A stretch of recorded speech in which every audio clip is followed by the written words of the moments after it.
ใครที่กำลังเสาะหาลำโพงพกพาแบบไส้มินิเนาะแนะนำวีคิงของพวกนี้เลยตัวนี้มื้อนี้เขาจะมาแนะนำให้ทั้ง6รุ่นนี้เลยเด้อทุกรุ่นเนาะมันสามารถกันน้ำได้เด้อตัวเครื่องของมันจะเป็นไส้มินิแต่เสียงโบมินิเลยเด้อทั้งทุ่มทั้งเสียงแฮงอาการง่ายสะดวกสบายอีก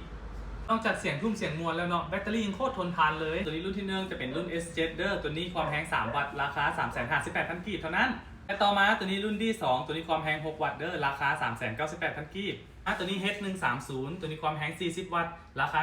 1,280,000 กีบเท่านั้นเสียงโคตรแรงโคตรทุ่มเลยเด้อมาตัวนี้รุ่นที่110ตัวนี้มีความแรงอยู่ที่15 วัตต์เนาะตัวนี้ราคา 499,000 กีบเท่านั้นทางข้างมันจะมีซับเบสนุ่มๆแบบนี้ให้พร้อมเด้อมีทั้ง2ด้านเลยพร้อมไฟ LED ต่อมาตัวนี้รุ่นที่220ตัวนี้มีความแรงอยู่ที่40 วัตต์เนาะราคา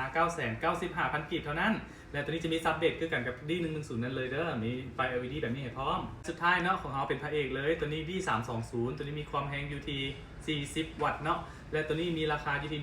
1,280,000 กีบเท่านั้นเด้อตัวนี้เครื่องนี้รับประกันเนาะเป็นเครื่องดีเลยสามารถกันน้ำได้ทุกตัวเลยเนาะอยู่ในนี้เนาะและผู้ใดเนาะสนใจอยากฟังตัวจริงก็เข้ามาหาพวกเราได้หรือว่าให้เขาส่งรีวิวให้เบิ่งทาง WhatsApp ได้เด้อ